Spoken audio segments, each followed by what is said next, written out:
Good morning, class. How are you? Hope you are doing well. Last class हमने देखा था कि endanger animal जो है उसको कैसे बचाया जाए. Today we are going to see what is a red data book.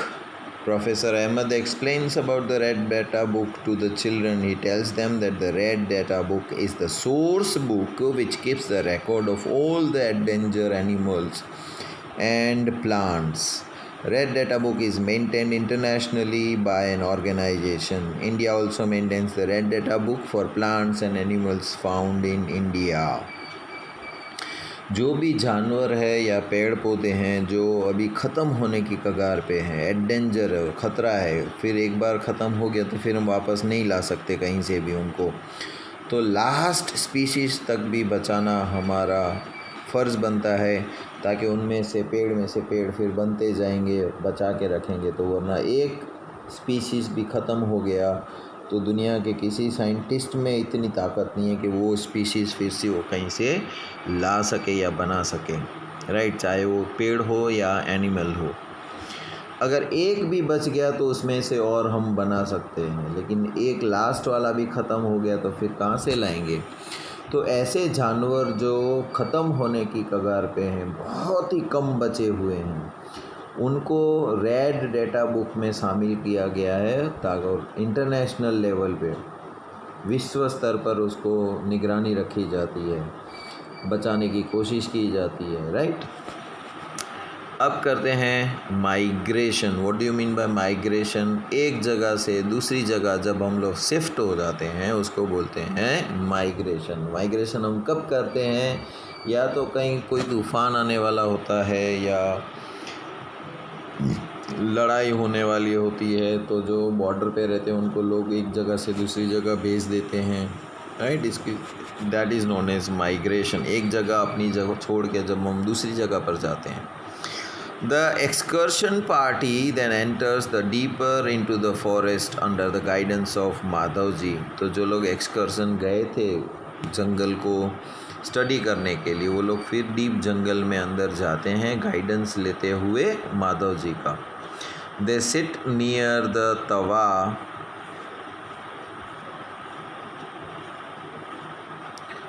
reservoir to relax for some time. Paheli observe some of the birds near the river. Some of the birds near the river, Madhavji tells the children that these are the migratory birds. These birds have flown here from the other parts of the world. Migratory birds fly to far away areas every year during a particular time. Because of the climatic changes, they fly for laying the eggs as the weather in their natural habitat becomes very cold and inhospitable. Birds who cover the long distance to reach the another land are known as the migratory birds, as पहली learnt in class 7. अब देखो होता क्या है कि यहाँ का suppose atmosphere जो है हमारा एकदम ठंडा हो गया, और ऐसे एरिया में बर्ड्स अभी रह नहीं सकते, और यही सीज़न होती है जब वो लोग अंडे देते हैं.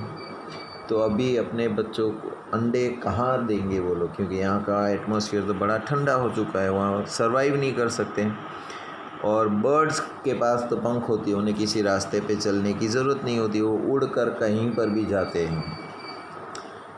एक कंट्री नहीं, एक कंट्री से दूसरी कंट्री भी जब कोई बर्ड्स जाता है तो उनको कोई रोकता नहीं है ना. तो पक्षी जब एक देश छोड़ के दूसरे देश, वो हमेशा समुंदर के रास्ते से ही जाते हैं, और समुंदर में बीच में कहीं जगह नहीं होती है स्टॉप करने की. तो सोचो पक्षियों में कितनी एनर्जी होती होगी, पंख फैलाते फैलाते फैलाते एक समुंदर पूरा क्रॉस करके एक कंट्री से दूसरी कंट्री आते हैं.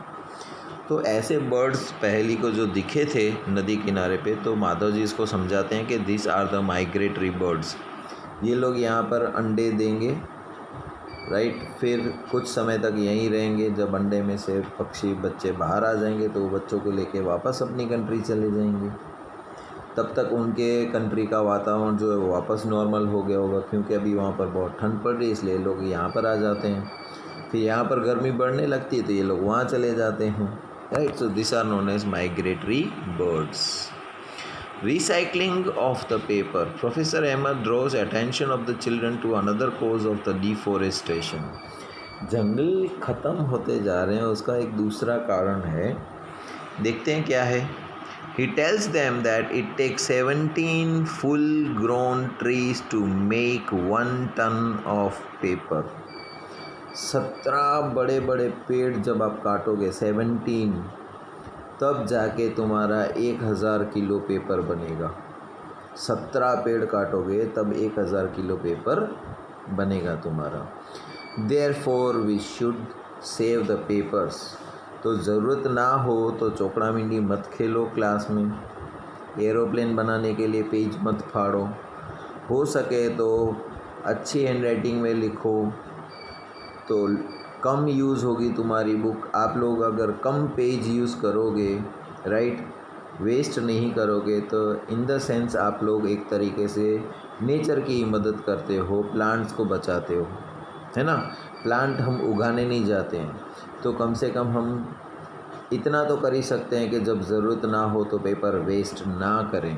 इस तरह से भी हम प्रकृति की भी सेवा कर सकते हैं, राइट. तो आज से ये नियम बना लो कि आप पेपर को वेस्ट नहीं करोगे, right. Professor Ahmed also tells that paper can be recycled 5 to 7 times for the use.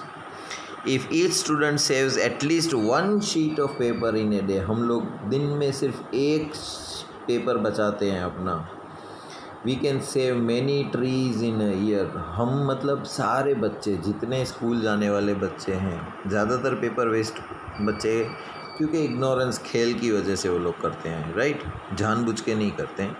But अभी आपको समझ आ गई है तो आप अपने आप पे कंट्रोल करना.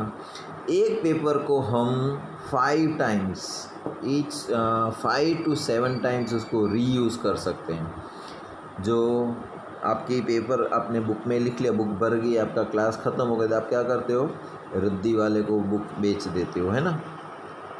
रद्दी वाला क्या करेगा, पूरी बुक भरी हुई है तो उसमें तो वो लिख नहीं पाएगा, तो वो क्यों ले जाता है, वो कंपनियों को देता है बुक्स, राइट. कंपनी वाले उसको एक केमिकल वाले टंकी में डालते हैं बुक्स को, सारी बुक्सों को. तो क्या होता है, केमिकल की वजह से आपने जो कुछ भी लिखा हुआ था पेन से या पेंसिल से, वो सब इंक जो है वो पानी में रह जाएगी और पेपर जो है वो ब्लैंक हो जाएगा, राइट.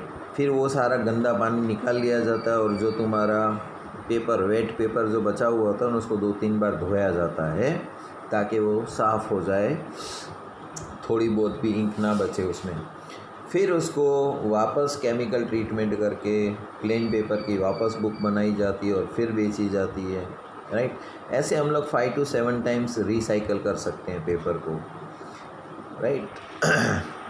तो अगर हम लोग दिन की एक पेपर भी बचाते हैं तो पूरे साल का हम लोग एक पेड़ बचा लेते हैं. तो हमें ये कोशिश करनी चाहिए कि बुक कम वेस्ट करें और हो सके तो हर बार एटलीस्ट अपने बर्थडे पे एक पेड़ उगाना चाहिए हमें, right. By this we not only save the trees but also save the energy and the water needed for manufacturing the paper. Moreover, the amount of harmful chemicals used in paper making will also be reduced. तो paper बनाने के लिए जो chemicals की ज़रूरत पड़ती है वो भी हम बचा लेंगे, एटमॉस्फेयर में नहीं फैलेंगे और हम इस तरह से भी एटमॉस्फेयर को क्लीन रख सकते हैं. Is there any permanent solution to the problem of deforestation? Deforestation को कम्प्लीटली ख़त्म करना है, मतलब हरियाली रखनी है आजू बाजू में, तो उसका कोई परमानेंट सॉल्यूशन है? तो दूसरा डिफ़ॉरेस्टेशन का जवाब है reforestation. Professor Ahmed suggests that the answers to the deforestation is reforestation. Now, reforestation is restocking of the destroyed forest by planting new trees.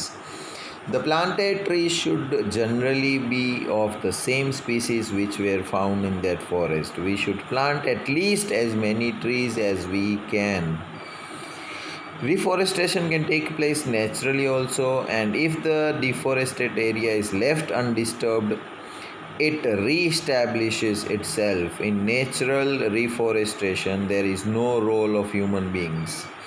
We have already caused the tremendous damage to our forest. If we have to retain our green wealth for the future generations, plantation of more trees is the only option. Professor Ahmed told them that in India we have the Forest Conservation Act. This act is aimed at the preservation and conservation of natural forest and meeting the basic needs of the people living in or near the forest.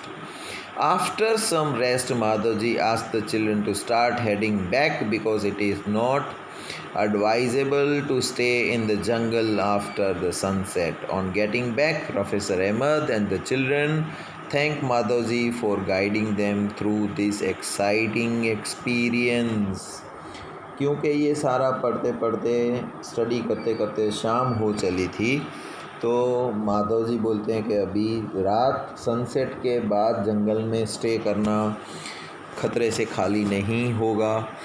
जानवर निकलते हैं और attack कर सकते हैं, इससे पहले हम लोगों को वापस पहुंच जाना चाहिए, राइट।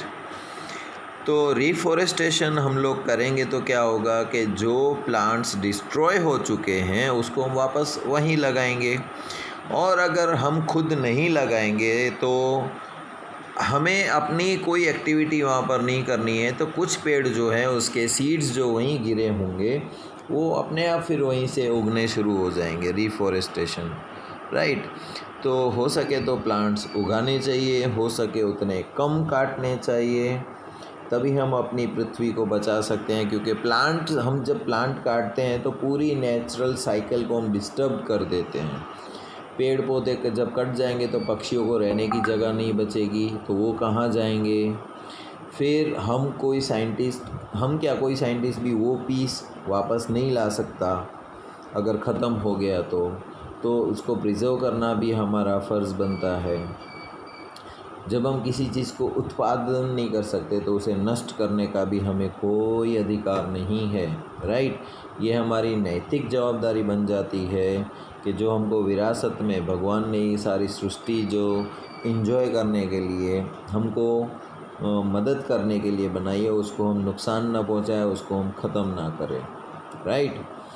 तो इस चैप्टर में हमने देखा biodiversity, biosphere reserve, deforestations, desertification, ecosystem, endanger species, endemic species, extinct fauna, flora, migratory birds, national park, red data book and reforestation and sanctuary।